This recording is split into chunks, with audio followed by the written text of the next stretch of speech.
The reason liberalism is not a good government to run under is that it's ill-prepared to fight the true evils of the world. That is because it is only prepared to fight what it considers its real enemy, which is always the right. Referring to the development of progressive and radical political views in their own country from the 18th century on, the French put a similar point still more unconditionally, saying, "There is no enemy to the left," meaning the enemy is always on the right and the more extreme left, even the communists, are not the enemy. The selective indignation with the left is largely controlled by the liberals' feeling of guilt towards those in poverty, and because of this guilt, it gives those on the left immunity from the type of moral condemnation that they will give to conservatives or the wealthy. So when something goes wrong, the liberal immediately resorts to its strategic tropism and always turns to its right, because that's where the real enemy is. Governor, as you know, the question of trustworthiness and honesty continues to dog Hillary Clinton. The Republicans have spent millions and millions of dollars trying to attack the Clintons over decades, obviously, and now in this race, millions and millions of dollars. This notion of her being untrustworthy, etc., they will continue to put millions of dollars, and I just hope Democrats are not influenced by that. And I think that when, Fox is the biggest purveyor of that myth, and I think that we've got to be careful on our side not to buy into what the Republicans want us to buy into. But just to be clear, it's the voters. When exit polls are asked, it's not Fox isn't just peddling this, it's the voters that think about this. In fact, we have the numbers. Let me just show you. Bernie Sanders gets much higher marks, 89% to Hillary Clinton's 45% on the question of honest and trustworthiness. Of course, and that is a result of the right wing putting out so much related to that question. So when the poor criminal or specific minority group comes to the liberal politician with complaints, the consensus is clear among them both. The cause of their problems is coming from the right. Even if it's from the poor and impoverished, like in Detroit, Baltimore, or Chicago, which have been controlled by liberals for decades, the cause of their problems is still somehow coming from the right. What's fascinating is most liberals don't even notice or are willfully ignorant that conservatives could ever be oppressed or the victims in any way. Yet it's frequently obvious that conservatives have their own rights violated by members of the left all the time, whether it's a man being discriminated at colleges for conservative beliefs, or that conservatives have been prevented from speaking publicly where they should be allowed to speak, or some big government legislation has prevented the farmer or small business owner from running their business the way they believe they should be allowed to run it, or that he has been discriminated against for a job opportunity or in the sale of something because of his conservatism. When this happens, as it often does, one thing is for sure: this person's violated rights will never be defined or fought for as a civil liberties issue. Even the old school liberal who may defend the principle of free speech and the right for anyone are never found when the issue comes up for conservative opinions. They'll come out of the woodwork for Satanists or felons or communists, but never for conservatives. In the early 1960s, liberals began to develop the system of suppression that some words are inherently offensive, and almost always they are things that conservatives say. And this movement is ignited to suppress that language because things that are subjectively defined as offensive do not come under the free speech mantle, according to the new liberal. It seems like we're churning out a generation of young people at the elite level who feel like their feelings are paramount, and people who step on that not only should be criticized, but in some cases lose their jobs.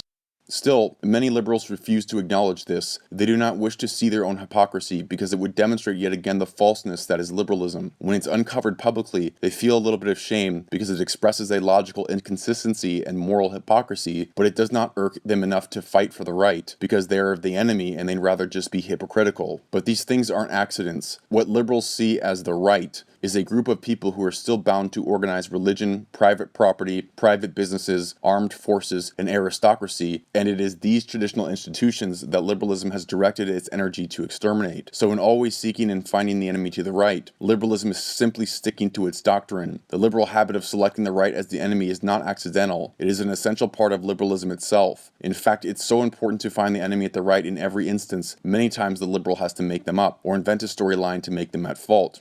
They claim they were attacked because they're black, but now 3 SUNY Albany students are facing criminal charges. Police say when it first happened, the 3 girls spoke out on campus on February 2nd, saying they were the ones who were physically and verbally attacked by 12 white men and women on that bus.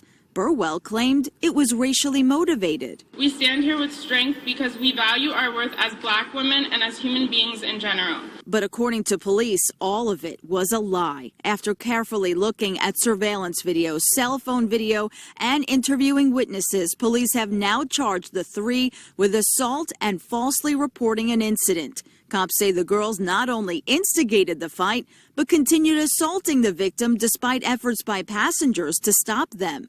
The president of SUNY Albany came out in support of the girls at first. There is no place on our campus for intolerance. Today, he only released a statement saying this matter is now in the hands of the criminal justice system. She was slashed in the face yesterday near Broadway and Rector Street in Lower Manhattan. Police say she's now admitted it was all a lie. The 20-year-old claimed a man called her a terrorist and slashed her, but police say the wound was self-inflicted. A former leader of a Black student group at a North Jersey college admits to tweeting anonymous threats against Black students. Kayla McKelvey entered a guilty plea yesterday to creating a false public alarm. This afternoon, police say a possible hate crime was all a lie. Iowa City Police released details of their investigation into the alleged beating of this University of Iowa student, Marcus Owens. 20-year-old Louisiana woman who claimed to have been attacked and set on fire by three men. Police just announced that the story was fabricated and that the burns were self-inflicted. Sharmika Moffat told police that she was walking through a park when she was attacked. She said that a group of three men wrote the initials KKK and a racial slur on the hood of her car. A transgender woman says security escorted her out of a women's restroom at Durham Transit Center this week. She claims it was because she was in violation of the state's HB2 law. But tonight, new video shows a different perspective you haven't seen. Heather, the transgender woman's name is Alexis Adams. She says that she was escorted out of the women's restroom by security, but the city says that never happened. Take a look at the video. Surveillance video at Durham's Transit Center shows Alexis Adams, a transgender woman, walking into the women's restroom. Approximately 4 minutes later, a janitor enters the restroom. Adams says the janitor confronts her and tells her to use the men's restroom or she would call security. Adams, who transitioned to female 5 years ago, says she was embarrassed.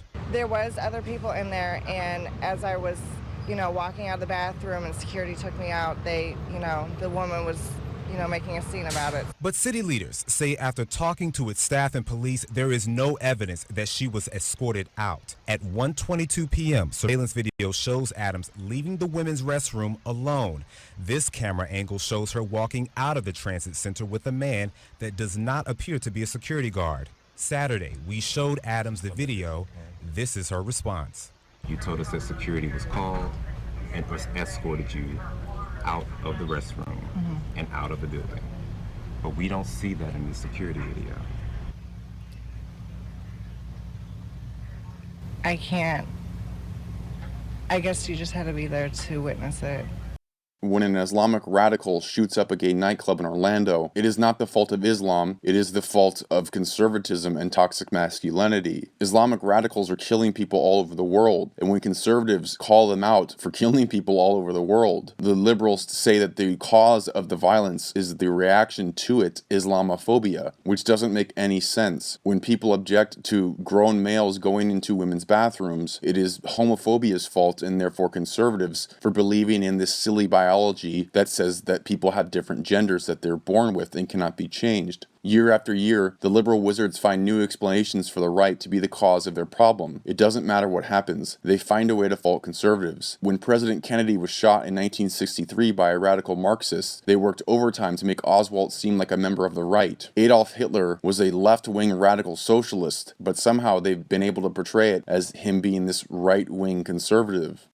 Because when you're being brought up to believe that indiscriminateness is a moral imperative, any position other than their own must have employed discrimination. This is why Bush is Hitler. This is why Reagan is Hitler. This is why Giuliani is Hitler. How's Rudolph Giuliani like Hitler to a thinking person?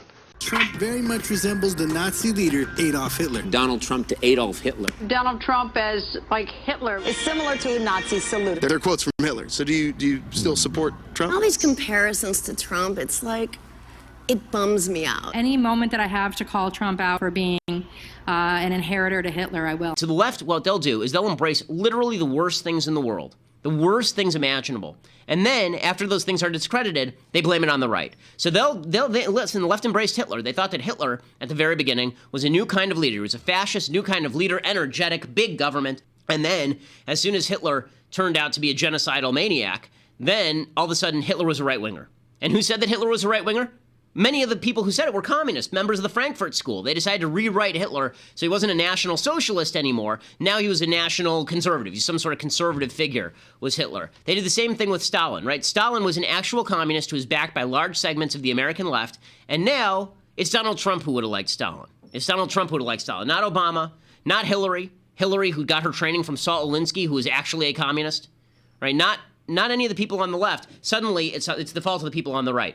When the fascists were elected in their first election, here's what their program included: a minimum wage, worker participation in government, reform of the old age and pension system, expanding them greatly, and as well as various worker safety reforms, expropriation of the land of the wealthy, the construction of secular public schools dedicated to educating the proletariat, a one-time expropriation of all riches, the seizure of all goods belonging to religious congregations, and the abolition of episcopal revenues, the nationalization of all of the entire arms industry. So yes, those anti-elitist, stock market abolishing, child labor ending, public health promoting, wealth confiscating, draft ending, secularist right-wingers.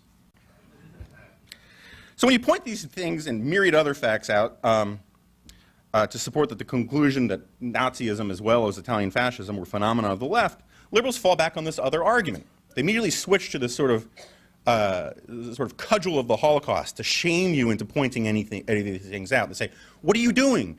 You're pointing out that the Nazis were socialists? You think that's what's important about Nazism? The Holocaust was this terrible, evil, horrible crime, the worst crime in human memory. And then they'll say, oh, but the Nazis were warmongers and all this kind of stuff. So what they're saying in effect is that the reason why it's okay to call conservatives fascists and Nazis is because in the important ways, we're like them. Socialist stuff is irrelevant. What's really important is, Nazis were genocidal murderers, and, well, nudge and a wink, so are American conservatives. It really doesn't hold up, and in fact, it's slander. Gaining popularity with JFK, America's foreign policy became more assimilated with liberalism, and the rule that the main enemy is on the right was intensified. It is a verifiable fact that liberalism finds, or tends to find, its main enemy, its preferred enemy, to the right. You can say anything you want about a Republican and get away with it because it's nice to be a Democrat. It's really nice to be a Democrat.